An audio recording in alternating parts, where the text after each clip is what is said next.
there's another car coming from over this way. This like white Cadillac, nicer looking car, you know. And there's three dudes in this car. There's a driver, a passenger, and somebody sitting behind the driver. Okay, and they start coming up. Now I want to signify that this spot has been taken.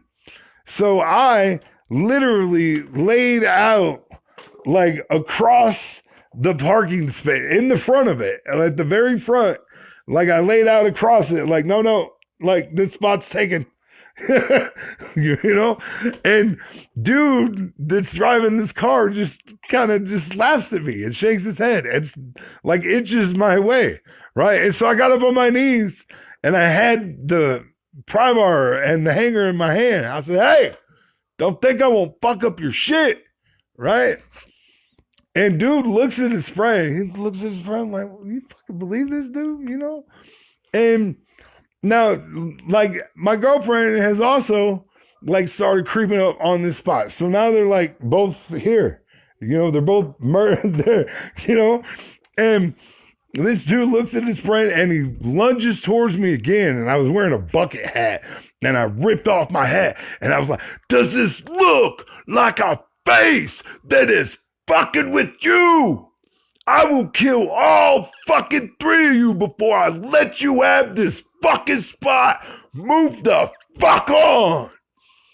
And that dude looked at his homie and he just put that shit in reverse. Like, man, we getting the fuck out of here. Like, this fucking dude is crazy. And I was crazy. There's a reason that I had to change.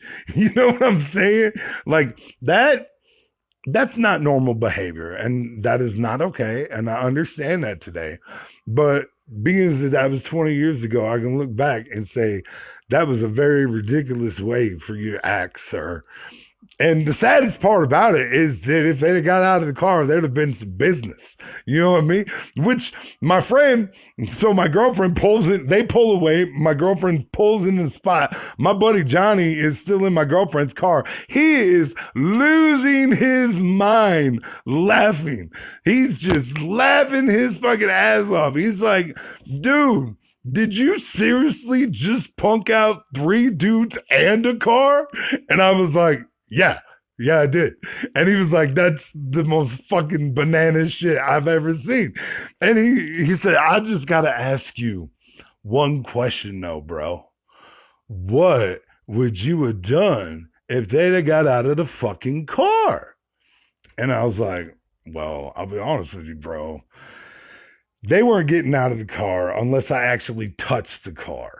Now, if I'd have touched the car, obviously the driver is going to be out of the car first. And I'm just going to stab him in the chest with this pry bar because it's actually really, really sharp. And I guarantee you I could penetrate his chest with that. So I'm going to stab him right in the chest with this pry bar.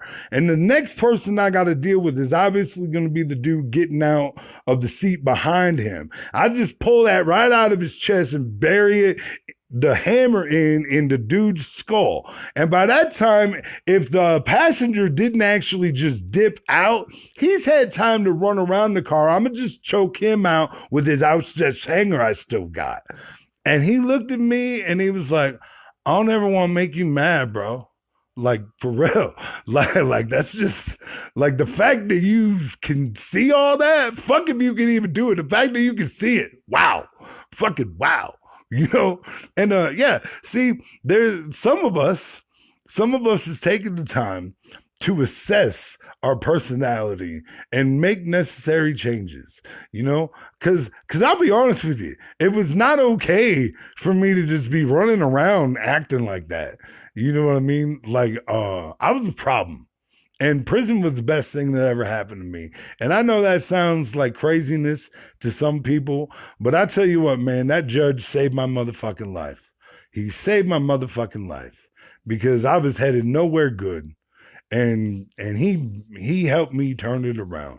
Judge Joseph Nealis, if you're out there, if you're ever listening, I know I've tried to invite you to shows and stuff. You don't ever come. But I tell you what, you changed my life and I appreciate you. Hell, I love you, dude. You don't even know that. You don't even know that I love you, but I do because you changed my life. Your words, they rang in my ears they still to this day, ring in my ears. And I appreciate you. I appreciate that you changed my life. What you did for me, like, you don't even know what you did, man. And I'm going to tell you something else. What you did for me, you didn't just do for me. Like, because the people that I helped, the people that I impact, hey, you know what? You did that, bro. You did that because you woke me up. You helped wake me up, dude. Like like I was on a bad track, a bad way, but I had a judge come and save my fucking life. And I appreciate that. I appreciate that immensely. But let's get back to some ridiculous here, shall we?